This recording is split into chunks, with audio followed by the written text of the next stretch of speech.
Ladies and gentlemen, welcome to the Shatterproof Entrepreneur Podcast. I'm your host, Scott Reeb, and today we're thrilled to welcome Justin Boyum, a high performance coach, a business coach, the founder of Charge Forward.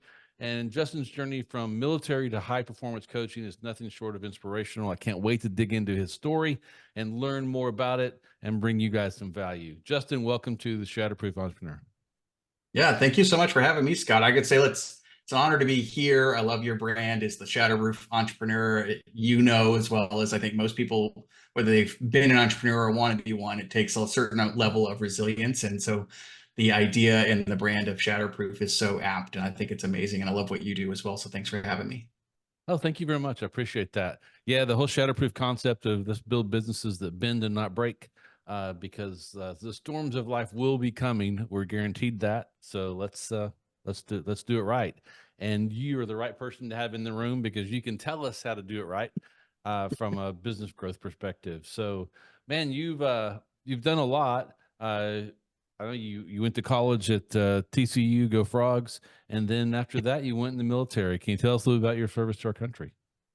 Yeah, absolutely. So I was lucky enough to get an ROTC scholarship to TCU, and so it was a great experience. I never really was growing up like, I'm from Texas, and so we're very pro military around here, but Yeah. I was never like, oh, I'm going to be in the military and do that. It was just kind of a means to an end. So I mostly joined just because it paid for school because we didn't have that kind of money growing up. We were fine, but we didn't have, send me to college for free kind of money, right?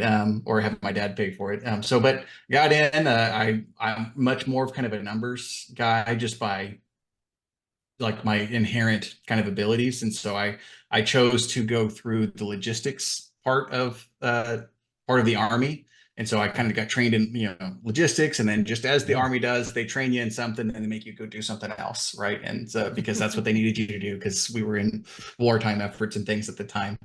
And so, went straight from college basically to active duty service as an officer. And they made me, I skipped the whole line unit thing. I was not in like what you would like. So most people would think is like a young officer or soldier. You get right into the line units who are actually in there doing things. I went right to kind of staff level.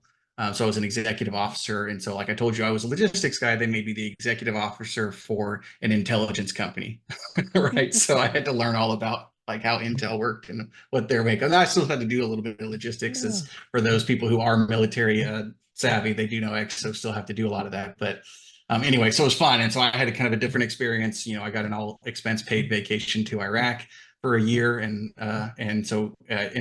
Listen, it's scary to go do that, especially if you've never done it, but you get a lot of growth. And we were very blessed. We had a very successful mission, and I was supporting an area when they were kind of towards the drawdown in the war in Iraq. So lots of great things that I learned. And like I said, I was never really expected to be like a gung-ho, I'm going to stay in until I'm a 4-star general.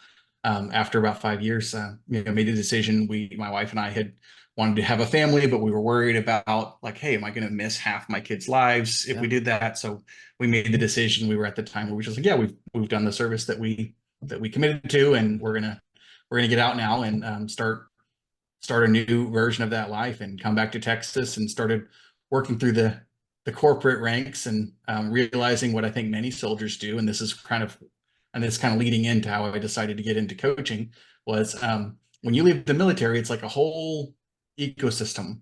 And then you go into corporate America and it's like a completely different animal.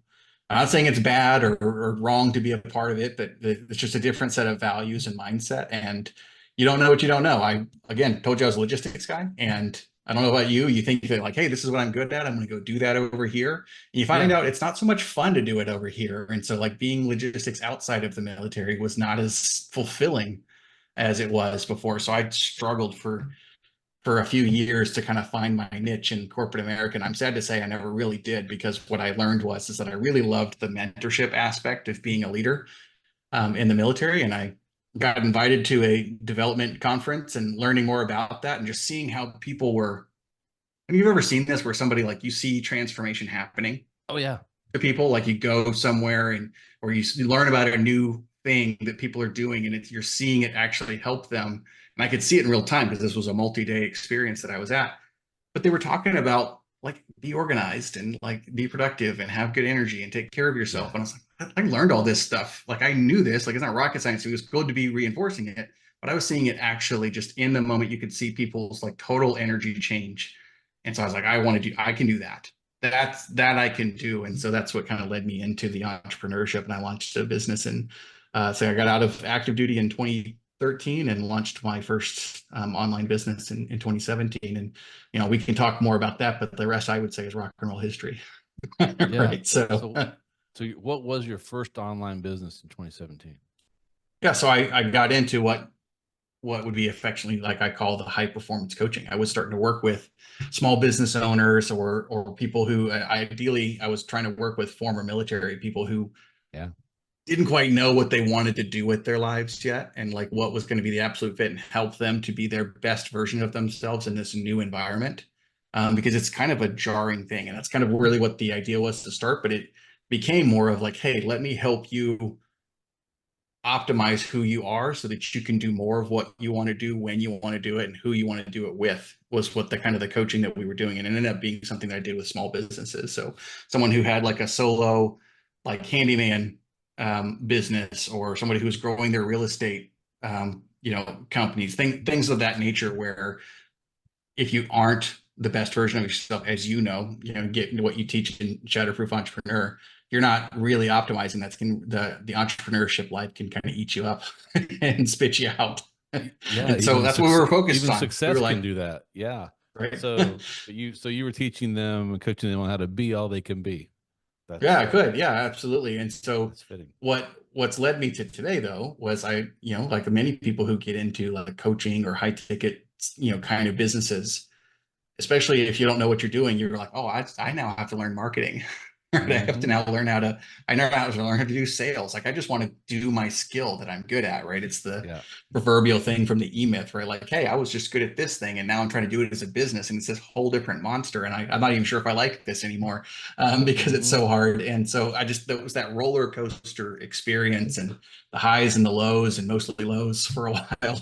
And so what I wanted to learn was like how can we make this simpler and how can we make it more fun? Because I'll tell you this, I don't think marketing is necessarily like my biggest joy. I've learned a lot more about sales and I like sales a lot. I think I like the results of helping people get what they want more than anything else. But there's always kind of like they would tell you if you're running a business, like go be a marketer. Like, so you have to have a blog and a podcast and not to dismiss either of those things, but then you'd have to have a Facebook following and then Yep. you'd have to have an email list that you're managing and you have to be constantly putting out content and all by the way, you got to also, help make sure that your clients are getting the results that you want to do. And as a coach, when somebody who was doing that as a coach at the time, it's like, okay, well, I'm meeting with them, once or twice a week to help them get these things. Like it's a lot of energy you're having to put into everything. Mm-hmm. And albeit I had a young growing family. And we weren't like rolling in it at the time. So it's like, and this is a lot I'm trying to do. How can this be much more fun and much more easy? And then sure enough, that's when COVID hit. Oh Right. wow. That's when the thing that changed the game for almost everybody. That's kind of that flashpoint moment that everybody sees. And Mm-hmm. the way I was doing business before was I was literally getting in the room and putting some sweat equity into just going and meeting people. That was my main way of doing business. And then suddenly I couldn't do that anymore. And So you were doing hand-to-hand combat and I no was one doing can't do it. hand-to-hand combat, which I'm good at, by the way. I was really good at that. If that's a good Okay. analogy, that was what I'm really pretty excellent at it. And joining all kinds of organizations and just Mm-hmm. shaking hands and hey, let's have a Yeah. conversation if this is interesting to you. And it's still a viable strategy, especially now that the whole COVID thing is basically over.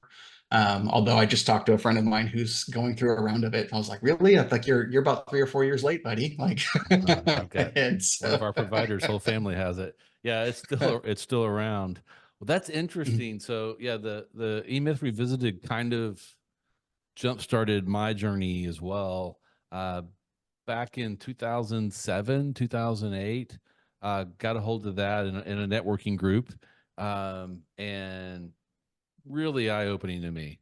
I already I had a love law that book. firm, That's amazing. It should be a and recommended reading for almost yeah, everybody. yeah, requiring. Whether you have a But business or not, I think it's great. if you don't have a business, it'll give you an understanding of what your friends that had businesses are going through for sure. But it was really, it kind of like, it's like, okay, now I understand why I'm frustrated. Right. Right. It just was like, Yes. kind of, it's like, okay, yeah. So now I'm having to do all these things I didn't want to do. I wanted to just be a lawyer for myself so that everyone else that wasn't getting the money I was making. But I kind of forgot about all those other jobs you have to do to make all that possible. And it really turns out I kind of like some of those jobs even more than actually doing the actual legal work, which is great. My father-in-law used to ask me when we'd visit with him. He'd always ask me, "Were you more of an entrepreneur today or a lawyer?" Because it just kind of depended on the day. And so it's Yeah. like he kind of got it that I'm a business owner that happens to own a law firm, and Mhm. it's not a lawyer that's in business. And so it's just different. But that was my jump start. COVID wasn't a huge it didn't make a huge difference in my business because I was already doing so much of it through Zoom, like we're doing this podcast.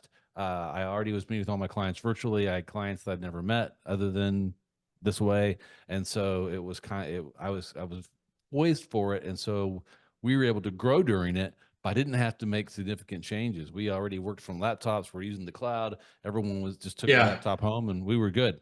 But I can see in what you do where you're helping small business owners grow and scale, and we're doing it hand to hand, that now a lot of these tools are going to change the way you do things. So Well, admittedly, I was doing a lot of things on Zoom already, but the way I was getting my clients was not online at the yeah. time, right? Just because So that's not part of my game. In fact, if you were to go back and look up me on like something like Facebook, I would rarely post. I still don't even do it all that consistently. It's just not my favorite thing to do.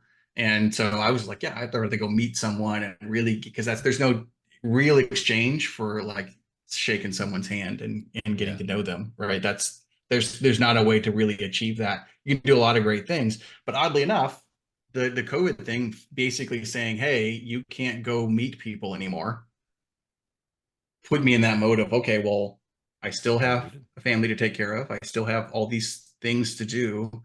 I still have clients that I want to serve, and I know I have a mission in me that I really want to help people as it's evolving. Well, how can I what if there was a way? Because here's the one thing I hated about a traditional coaching path, and this is for anybody who's selling anything online, especially if you sell something that requires a phone call to complete that enrollment phase or that Right. sale or whatever. Yeah. It's me. I didn't like oh, I've got to go do these things to produce a certain amount of calls, and then I have to have this many calls before someone's ready to work with me, and then that's assuming they all show up on time, and I don't have to follow up with them for all these things. I'm like, it's just so much to do and keep track of, and you can put in automations and systems, but especially if you're starting out, that's a lot to do. And so I was like, I needed another way, and I just happened to put myself in a room with some higher level players than me. I just noticed what they were doing, and they were all saying, "Hey, we do like hotel style events." And I was watching them. I'd been to some of them, and then I just started seeing them take that online. Same experience, except it was just like you and me right now, right on a channel together. They just did it with everybody. And that's how they would promote what they were doing. And they were delivering that same in-person experience, but they could do it online. And I said, wow. Yeah. Hey there, it's Scott Reed, cutting in for a quick moment. If you're enjoying the podcast and finding value in our discussions, you're going to love the Access Plan. It's designed for entrepreneurs like you, offering unlimited legal advice without the worry of high hourly fees. With the Access Plan, you can get the legal support you need at a flat monthly rate so you can focus on growing your business with confidence. Head over to reblaw.com/access to learn more and join Access now and get busy shatterproofing your business. Now let's get back to our amazing guest. Powerful. If you have to get in rooms with people that are doing things that you're not. If you just hang around with the people that are kind of doing what you're doing, kind of at the level you are, you're never going to move higher. So you've got to get in rooms like Justin did with people that are doing things on a high level where you want to be, not where you are. And then suddenly you start getting aha moments of, oh, wait, I can do some of that. I can do that. And you start applying that to your business, and then you start to rise up. So you saw them doing that. How did you then use that to transform your business? Well, I'll keep it to like what I would say. This is like kind of a military analogy, so I'll try to make sure that I don't use too many military style words because I don't know everybody in there. But like in the army, they teach everybody about rifle and infantry platoon tactics, right? So this is like Okay. small unit, like what we do, right? And everybody has to learn this. And there's a particular strategy that's used. And so you imagine you're a small, like 10-person squad, right? And they call this kind of like a hasty ambush maneuver, right? Which is the idea is like you're somewhere and you see like there's like a road and like maybe a single truck or something, and you want to go and like take the supplies on that. And there's certain levels to it, and there are certain metrics to whether or not you can actually conduct one. The whole idea is that you can just set this up immediately, go win the objective, and then get out of there really quickly. And so that's the best way I could think to describe it, because I would hear about some of these things. I don't know how I ended up in some of these rooms, but it would be like, oh, I just heard about this on Wednesday, and here I am in the room with these people on a Friday, and they would have like 100 people there, right, or more. And so I started really digging into this, and then I even would run this myself. But the whole idea is like, what if instead of, I'd say most people, I don't know if you see this online. I see all kinds of ads or people promoting, hey, I can book you 45 Oh yeah. appointments, Oh right? yeah. In the next 2 weeks or next month, or 80 calls. Like, and it's like this. I'm like, oh, well, that's a great offer, because most of us know, like, hey, we just need more interactions with people, and we're going to be successful over time, even if we're not good at that. Like, we're just getting more at bats, which is awesome. But to me, it was like, well, if I take 80 sales calls, that's going to be 80 hours, right? Assuming they're all there. And so that's exhausting. And that's what I was doing. That's the same thing I was trying to do. And I was seeing like, well, these people are selling their main programs, or even like a significant program, but they're doing it all at once, and they're doing it on Zoom. Like that's how it is. And so I was like, oh, we could do it this way. So instead of taking 80 sales calls, what if I could take all 80 of those people and put them into one room and deliver an actual game-changing experience, which is how I think most people's beliefs and identities really have that shift, and you really create that comfort by immersing yourself in content and in what the system is.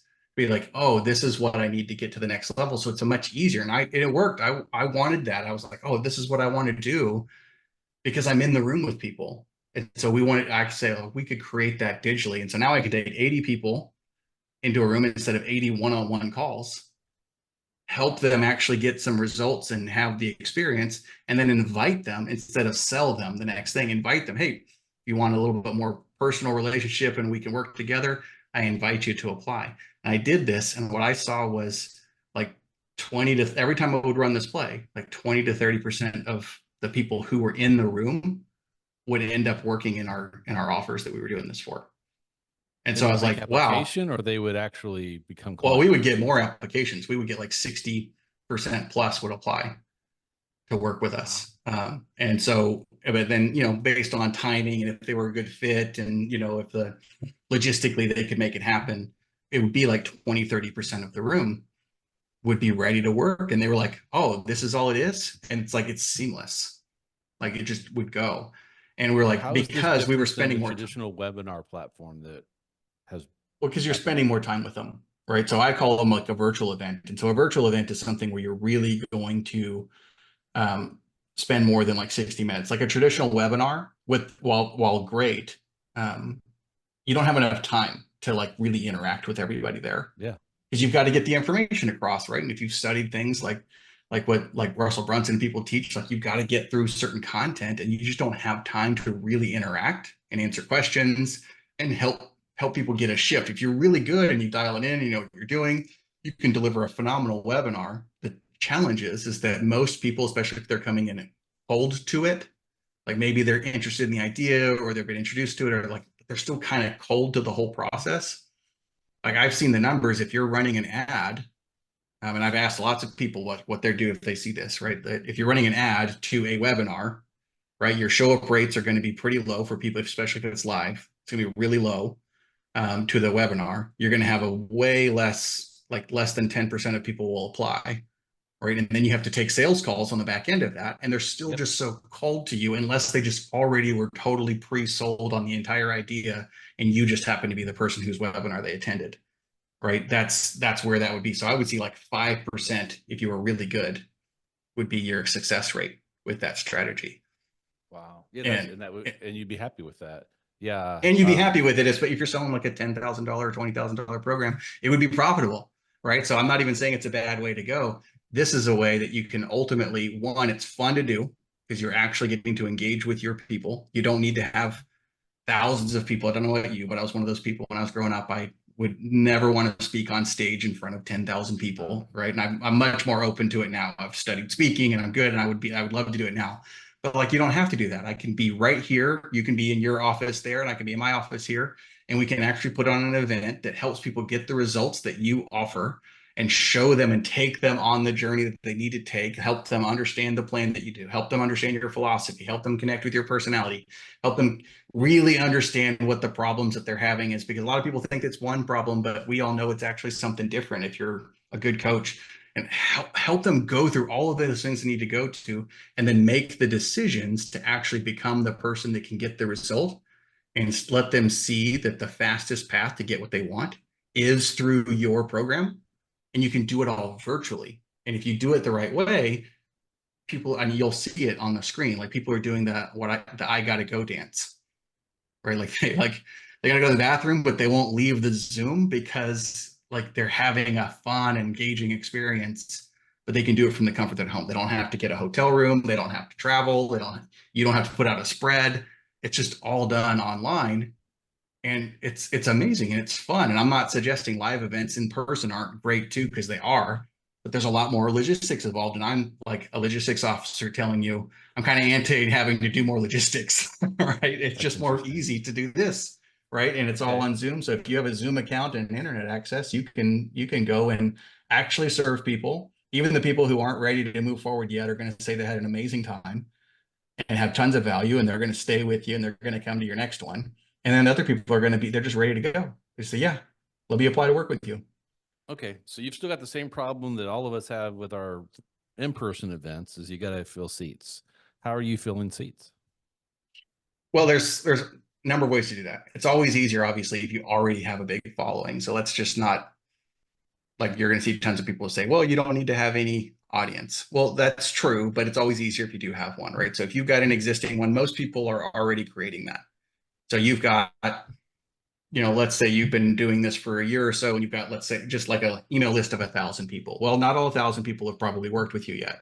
So now you have a new way to put this content in front of them. And so you're very likely to get some engagement there. There's two other ways, right? And I think that the fastest way to learn this is just to use ads.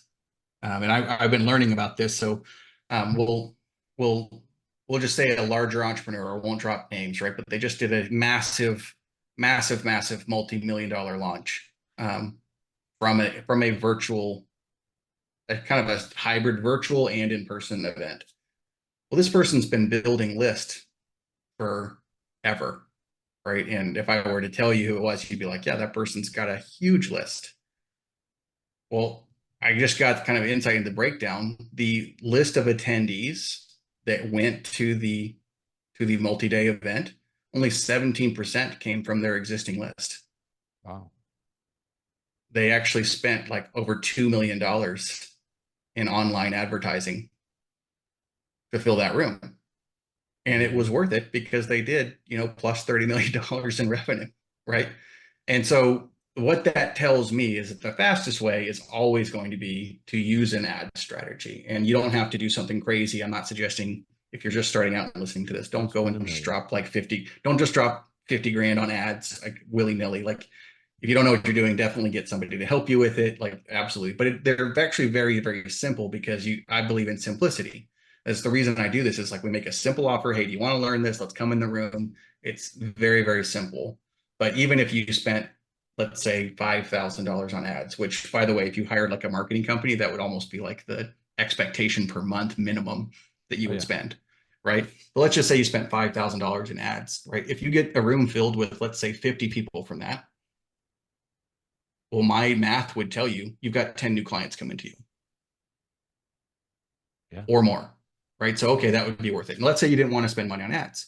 Well, I'm a big fan of creating a partnership play or using what other people's assets, borrowing that traffic. Go to find people who have your shared audience and tell them what you're doing, provide value. So if I were like, let's say a legal coach, I wouldn't come to another legal coach and say, hey, let's do this, unless you just honestly wanted to share all of the revenue, Right. which is totally fine too, if that's what you want to do, right? I think partnerships are fun.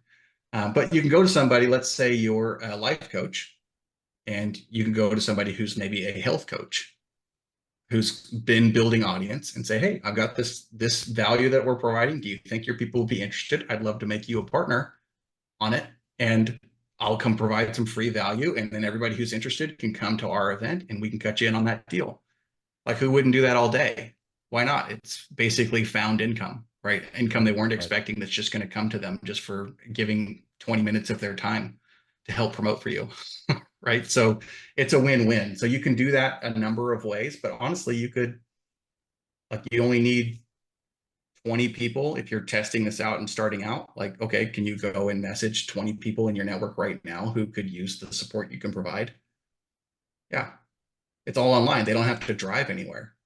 They don't have to fly anywhere. They don't have to go. Like, if they actually want it, okay, promote, spend a little time. And what we've seen, if you're willing to really promote for like 10 days, you can fill a room with 20 people or more. Okay. And then you do is it like a full day, like 6, 8 hours? It just depends. There's a number of ways that we like. Even a webinar technically is a virtual event.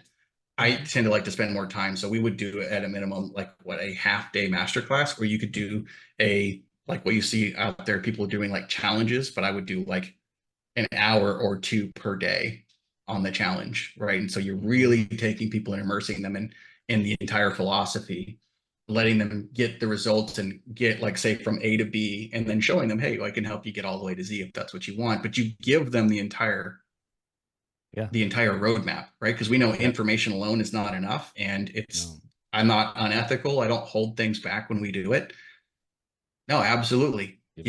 Show people how to get what they want, and then if they want your help, they'll ask for it.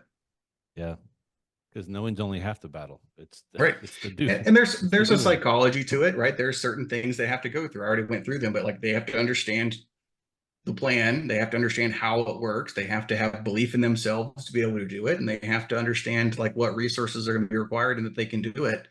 And if you can help people go through that part and create the transformation in themselves to take ownership of that process, you can make an invitation, and a good number of them are going to take you up on it. And so you make the invitation at the end, they apply, and then is there some automated way from that point that they become clients, or are you having to, is there a phone It certainly call depends schedule? on your business. Let's assume you already have a business and an offer and everything that's already selling, and that you're going to use this to add on and scale. Well, there's just you onboard all those clients at once. They're already used to seeing you at an event, so it's easy for you to do a one-to-many onboarding, right? And onboard them all at once. If you're doing them on one-to-one, you can absolutely do that. If you're building a brand new business from scratch, I would still do it that way. Like, hey, let's have a welcome party, right? And everybody here, we're all going to do this together, right? And that's if it's a coaching business. If you have a consulting offer that requires a little bit more hands-on, it's really however you want. But at that point, they've already said that they want to work with you, and you can pitch that from stage or virtual stage if you want. Or if you would prefer, you can still take sales calls on the back end of that, but they're going to be way more hot to your offer because they just spent half a day with you or multiple days with you. Yeah. Right. There's not going to be, oh, let me think about it. They already know all the details. Right. So what would you say is your superpower? My superpower, it's a resilience factor for me, but for me, it's like just seeing like, hey, what's the straightening path? Right. Do we have to do these things? Like, I'm a little bit, even though I'm military, right? And so a lot of people would think that I love like discipline and order and structure, which I do. I love all those things. I'm actually a little bit lazy, right? So I like to do things the easy way, right? So for me, it's like, that's why I don't really do traditional sales calls anymore, right? I do this. This is like, if I want to bring in new people, I do some form of an event because I can put it in front of everybody all at once, show them what they want, and then just invite them to take the next step. So yeah, you can do some automations and everything. The superpower would be, it's kind of that resilience that comes with it. If it doesn't work, okay, well, it's not that the strategy is wrong. It's that, hey, we might have to make a subtle tweak here. Maybe your offer messages needs to be Yeah. updated. Maybe it's this, maybe it's that. But you own the results, and it doesn't mean anything to you. There's no emotion in that. It's just, this is what happened. What do we need to change and fix to be able to get to the next level? So that would be a superpower that I bring to the table. Makes sense. Okay, so you're on the Shatterproof Entrepreneur. Um, how would you define as a Shatterproof business? Well, Shatterproof business is one that's not going to give up, right? Again, it's that resilience. Like, if you do you really care about what you do? Do you really care about providing value to your customers, whether you sell a product or service or your coach, right? Well, then I'm not going to get my feelings hurt and totally give up on all of those people just because, hey, I ran a webinar and I didn't make any sales, right? That just means you need to make some tweaks. And so I kind of live by a philosophy. And one of my favorite quotes of all time is from um, he was a Hall of Fame golfer. He's, from a long time ago, but Walter Hagen. Have you ever heard of Walter Hagen? You bet. Right. And they put this quote in a movie of mine, which a movie that I love called The Legend of Bagger Vance. Right. But he lived by this Yeah. philosophy that was, three lousy shots and one brilliant shot can still make par. Right. So many times I've talked to people and I tell them about what we do. Like, hey, you can take that business and you can create a 6-figure event if you want. And they're like, you're crazy. Like, I've tried this and this and this, and it's not working. It's like, okay, well, you didn't try it this way, and you can still have a brilliant shot. You can be, maybe you feel like you should have been bankrupt years ago, right? And Yeah. you can still do this, and you can create massive impact and change. And oh, by the way, you can also make some money with it. So for me, that's kind of what Shatterproof is like, you don't let the lousy shots stop you. Love it. Love that. I know this in our pre work that you said Matthew 5:16 is one of your favorite Bible verses. Why is that? I believe that we have the moral obligation. I believe that we were called, and this is kind of bringing a lot of different things together, but I believe in a philosophy that we were called to give value and in some ways called to multiply, right? And that's one of our first commandments was to multiply. And I think that's in more ways than just like having kids, right? And so in Matthew 5:16, he's talking about let your light shine. And I believe that that's a moral obligation that we have. And listen, I am not prone, and we haven't talked a lot about like some of my inner struggles, and we can absolutely type into that. But I think we all have them. You bet. And but just because we're having those, and I hope that gives encouragement that everybody gets those. Like, and I've been there where like, hey, like even like going to the grocery store is hard. Um, we have an obligation to let our light shine. And so that's where that's meaningful to me. Yeah, and perfect people don't need Jesus. He did not come for the healthy; he came for the sick. So in Matthew 5:16, in the same way, let your light shine before others, that they may see your good deeds and glorify your Father in heaven. Um, awesome verse, and I can see how that fits so well with you and what you do. Well, I Um, mean, when you think about that though, right? A lot of people would think, and especially those who don't understand like the faith, yeah, right? There's like, oh, Christians all think that they're perfect. Well, I don't think that that's true at all. And how many times have we seen in history that, some less than perfect people have done some pretty amazing things despite circumstances. So, um, and I think it all, and I love it. I think very recently I was, they have the NBA finals going on as of the time that we're recording this. go Mavericks. And yeah, we would love to see the Mavericks win. Since they're up in Dallas, they're having a hard go of it. But I'm Yeah, having a hard time hating the Celtics coach because they just asked him some questions about all kinds of things, and he constantly is bringing it back like, hey, we're doing well, but he's giving glory here. I've seen him in times when they're struggling, and I've watched some interviews of him, and he's constantly giving that glory back and letting it come through. And so it's really hard to not like him as a sports fan because yeah. you want to root for your guys. But we got to give him credit where credit's due. I love the way that he's handling some of those questions and pointing it back to where the true resource is. So Yeah, I saw that he was asked recently. I guess the Prince and Princess of Wales were at a game, and he was yes, asked that's if a great he knew quote. the I love royal it. family was there, and he said Mary, Joseph, and Jesus were there, and they're like, no, Prince Harry and Meghan, the only royal family I know is Yeah, they're not the only one royal family that's not them, right? And yeah, so I've been thinking the same thing you do, is that I'm ready for this series to be over so I can like him again. Because yeah, you gotta root he's against him. I obviously told a good guy. a friend of mine's from the Dallas area, and so he's a huge Mavericks fan. I'm from Austin originally, so I kind of can root for whatever team I want. But he's trying to go, going like, well, I'm having a hard time totally being on board because I do like the coach. So I get it. But they're the underdog. So who doesn't root for the underdog, right? So Yeah. I'll go for it. Well, Justin, where can the audience find you, connect with you? Yeah, they can connect with me on Facebook. I'm on Facebook as J Boyum, or you can, I think the handle is actually Justin Boyum. So if you type that in, it's fine. Or I'm on LinkedIn, or you can go to my website if you want to learn more about, running virtual events and being able to take that online and create a fun experience for your clients. You can go to my website, which is www.thechargeforward.com. Great. Thank you for sharing all that and for the great insights you've given. Before we wrap up today, I want to offer you a blessing. Lord, I just want to thank you for Justin sharing his incredible wisdom and insights with the audience. I ask that you bless his family and his business, and that he would continue to be a source of inspiration and strength for small business owners all over this country. Justin, thank you for coming on. It's really been a pleasure getting to know you, and you brought great value to the Shatterproof audience. Until next week, stay Shatterproof.